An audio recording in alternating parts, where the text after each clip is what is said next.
DeWanna Bonner continues to take shots at the Indiana Fever and the Fever fans.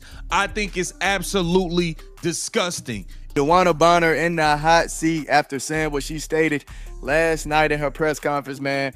I can't lie, it does look like some hypocrisy going on. I wouldn't do anything differently. I think my journey is my journey, and I'm going to accept that. It carried me to where I am in Phoenix, and it happened that way for a reason. I mean, really, that is a wild statement.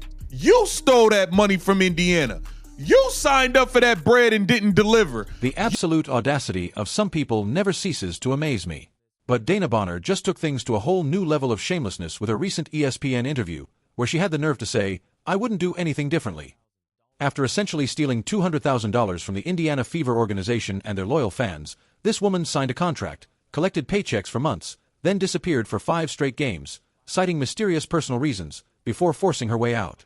And now she's sitting in Phoenix, acting like she's some kind of victim who was wronged by the situation. She came over here. She signed a max contract. She knew Phoenix didn't have the bread. She got 80 here and went and got the rest over there.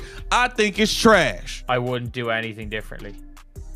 You took 80 grand from the Indiana Fever. You could have just signed. Like, that's one of the things, like, I don't understand why you take these interviews. I don't understand why someone would take an interview and say that, when the reality is that all you did was took a whole bunch of money from a team to not show up. You refuse to show up to work while receiving money, while taking payment. You refuse to show up and do the job. And let's be clear, you wasn't even good while you was here. You was shooting threes hitting the side of the backboard. But this is definitely going to be a part of her history, man. Because the new wave is taking over. These new fans are watching. So at the end of the day, yeah, it's going to be a part of her history, unfortunately. The level man. of disrespect and entitlement in that statement is honestly breathtaking, especially when you consider that Fever fans welcomed her with open arms and treated her like royalty, while she was busy planning her exit strategy behind closed doors. If you're as disgusted by this professional misconduct as we are, smash that like button and comment money grab, because what we're about to expose will show you exactly how this whole scheme played out from beginning to end. Bonner's comments aren't just tone deaf. They're a direct slap in the face to every single person who invested their time, money, and emotional energy into supporting her during her brief and unproductive stint in Indianapolis. The fact that she can sit there with a straight face and claim she has no regrets about taking money under false pretenses, while refusing to fulfill her contractual obligations, shows exactly what kind of character we're dealing with. DeWanna Bonner, I wouldn't do anything differently. I think my journey is my journey. I'm going to accept that. It carried me to where I am now in Phoenix, and it happened that way for a reason. It didn't happen that way for a reason. You forced yourself out of Indiana, DeWanna. I just don't understand this. I don't understand why DeWanna Bonner is taking these interviews at this point in time. Because I'm like, look, you're in Phoenix. You've got what you wanted. You've got what everyone expected you wanted all along. Everything's gone your way. Indiana haters are going to love you because you screwed over the Fever. They're going to love you because you screwed over the Fever. Phoenix Mercury fans are going to love you. Rival fans are going to love you because you basically screwed over the Fever. Fever fans are going to hate you because you screwed over the Fever. First of all, the fans are the victim. The organization was the victim here.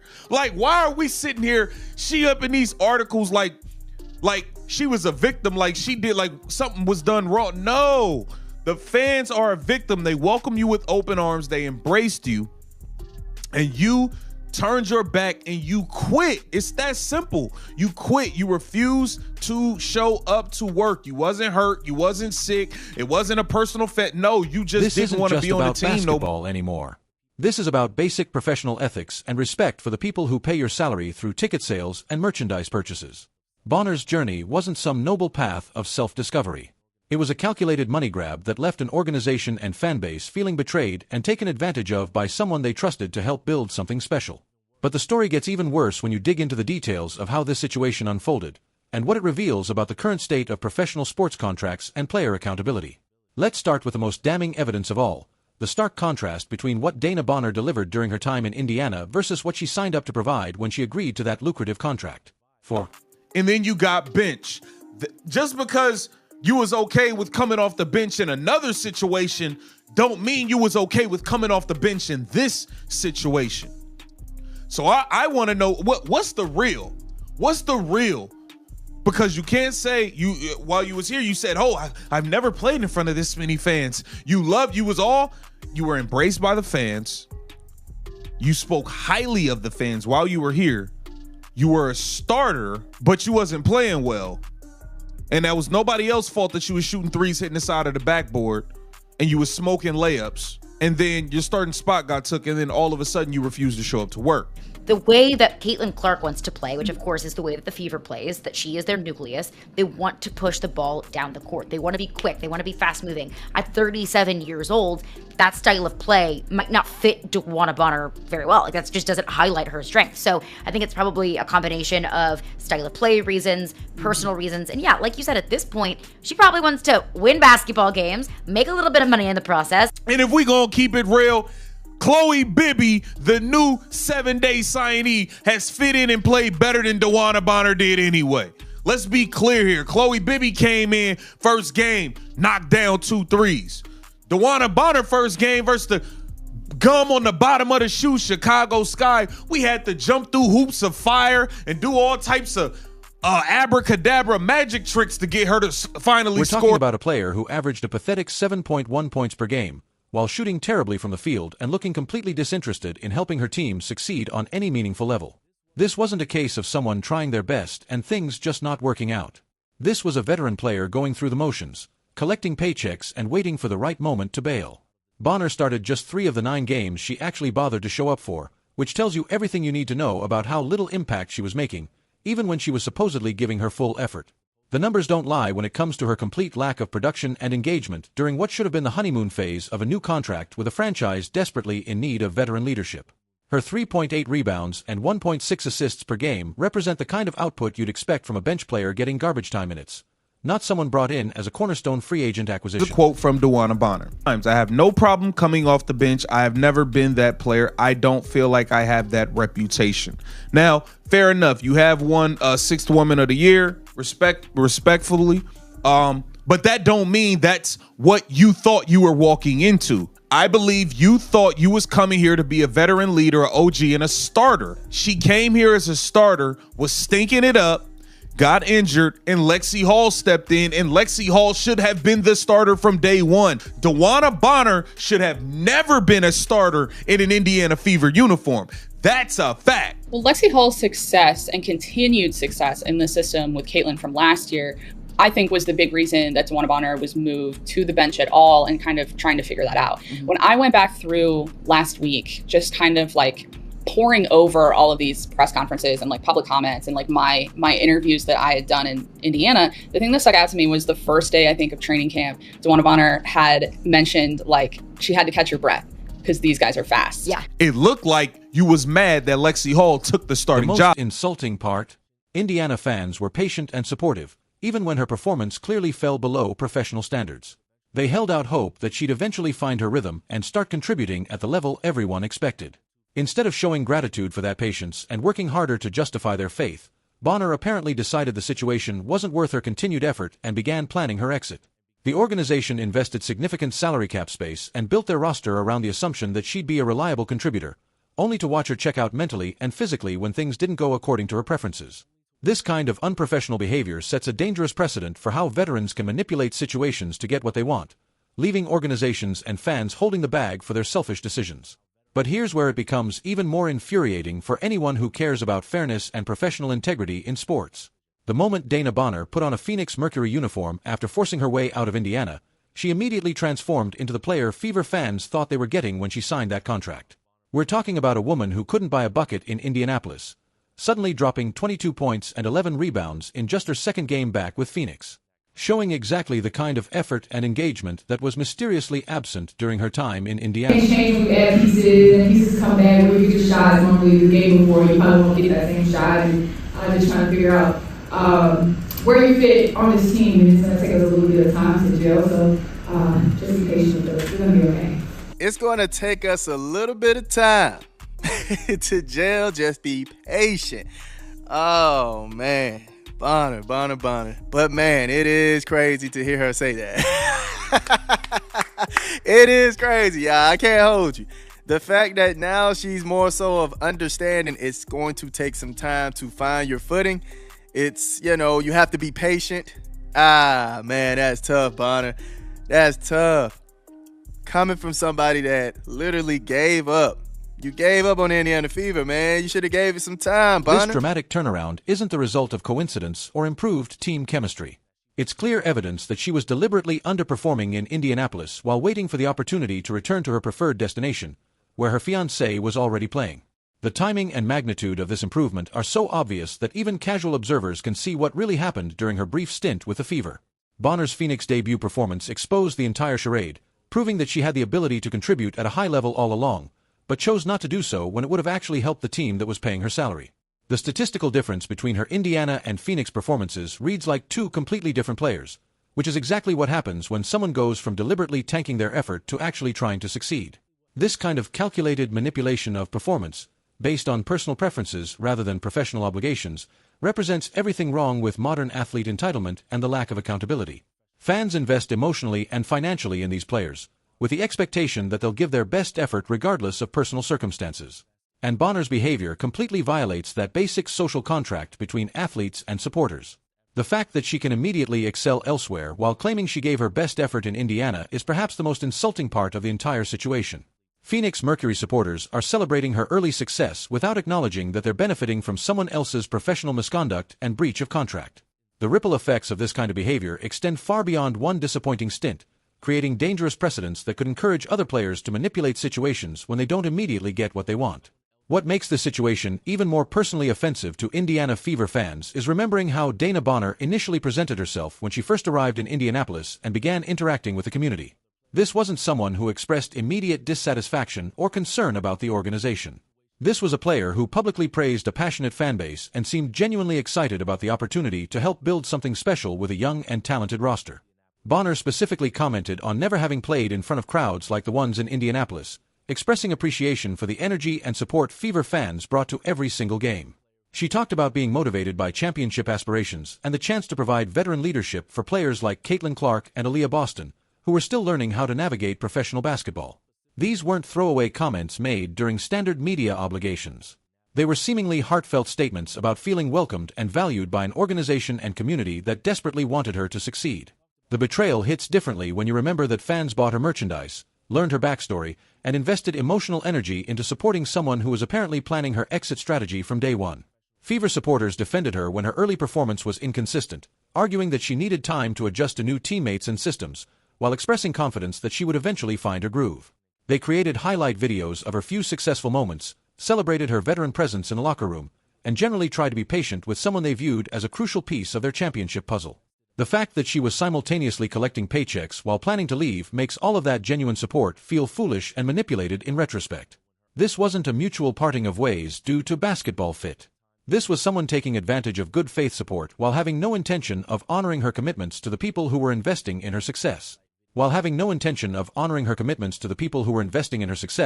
The personal nature of this betrayal explains why Fever fans remain so angry about the situation, even after she's moved on to Phoenix. When someone violates your trust while taking your money, forgiveness doesn't come easily, regardless of what sport we're talking about. The lingering questions about what role Stephanie White played in this entire debacle continue to cast shadows over the Indiana Fever organization and raise concerns about how free agent recruitment and management are being handled behind the scenes. We still don't know what specific promises or assurances were made to Bonner during the recruitment process that might have created unrealistic expectations about her role or playing time with the team. Did White promise her a starting position regardless of performance? Was there some understanding about offensive responsibility or shot attempts that wasn't honored once the season began? The organization's silence about the specifics of what went wrong suggests there may be some uncomfortable truths about how this situation was mismanaged from the beginning. White's coaching decisions regarding Bonner's role and playing time could have contributed to whatever dissatisfaction led to her eventual departure. But without transparency from either party, fans are left to speculate about what really happened. The timing of Bonner's reported unhappiness coincides with Lexi Hull stepping up and earning more playing time, suggesting that competition for minutes may have been a key factor in her decision to force her way out. If White made promises about guaranteed roles or minutes that couldn't be honored once the season started and other players proved more effective, that reflects a serious failure in communication and expectation management. The organization's refusal to provide details about what went wrong makes them look either incompetent or dishonest, neither of which inspires confidence in their ability to handle future free agent situations professionally. White's reputation for player development and veteran management is now permanently linked to this fiasco, regardless of how much of the blame actually belongs on her shoulders. The lack of accountability and transparency from both the coaching staff and front office suggests systemic problems in how the Fever communicate and manage expectations with veteran players. Until someone from the Fever provides honest answers about what promises were made and why this situation deteriorated so quickly, questions about White's competence and credibility will continue to follow her coaching career. One of the most ridiculous aspects of Dana Bonner's public statements since leaving Indiana is her attempt to frame the narrative around coming off the bench, as if that were somehow beneath her dignity or contradictory to her career resume.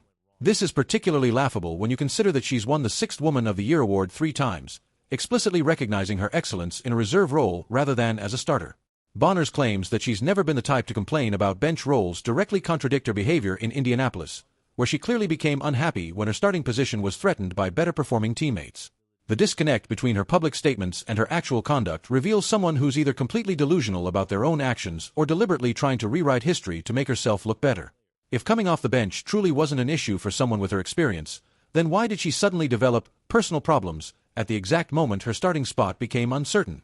The timing of her disappearance, coinciding with lineup changes, strongly suggests that her ego couldn't handle the possibility of being relegated to a reserve role on a team where she wasn't automatically guaranteed premier status. This is especially damaging to her credibility when you consider that Indiana needed veterans who could embrace whatever role helped the team succeed, not players who would throw tantrums when their personal expectations weren't met. Bonner's own track record should have made her the perfect candidate to provide instant offense and leadership off the bench.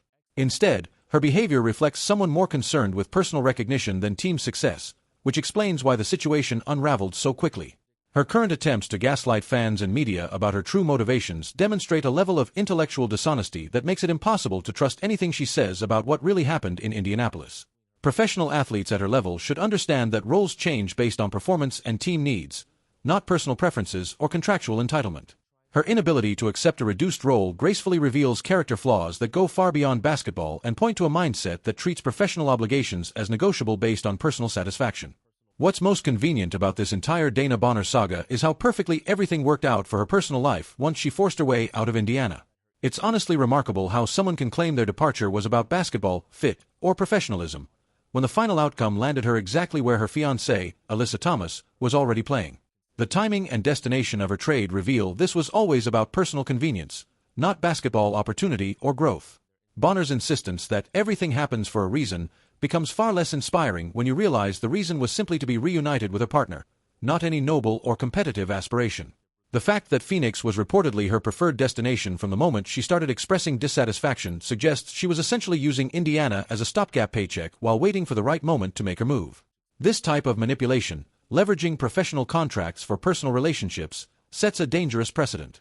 Phoenix's willingness to accommodate this behavior, despite the circumstances, sends a clear message that professional conduct and obligations are secondary to personal preferences and off-court relationships. Now Thomas and Bonner are playing together, while Indiana deals with the fallout, roster-wise, financially, and emotionally. That's the cost of selfish decision-making that prioritizes personal comfort over team accountability. And the fact that everything worked out so perfectly for Bonner, while Indiana fans are left feeling duped, says everything about her priorities from the start. Phoenix fans may be celebrating, but they're benefiting from someone else's professional misconduct and contract manipulation. The convenience of the outcome exposes the calculated nature of Bonner's actions and proves her public statements about professionalism were just window dressing for a personally driven agenda. When everything lines up for your personal life and everyone else suffers the consequences, it's hard to pretend your decisions were based on team loyalty or career growth. Perhaps the most damaging long-term effect of the Dana Bonner fiasco is what it reveals about the Indiana Fever organization itself, specifically, their inability to manage veteran talent and enforce professional standards. The fact that they allowed a player to essentially hold them hostage while cashing checks points to major weaknesses in their front office and coaching structure. Why would any serious veteran free agent view Indiana as a contender when they can't even maintain basic professional discipline with their current roster?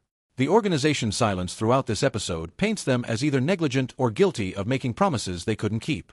Either way, it undermines trust.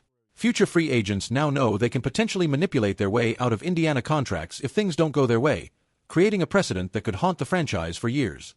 The Fever's handling of the situation sends a dangerous message. Players don't have to honor their commitments if they stir up enough public drama and internal pressure. That's a losing formula, especially when you're trying to build around rising stars like Caitlin Clark, players who need structure, leadership, and maturity, not distractions from disgruntled veterans. The front office's inability to prevent or professionally resolve the situation raises deep concerns about their competency.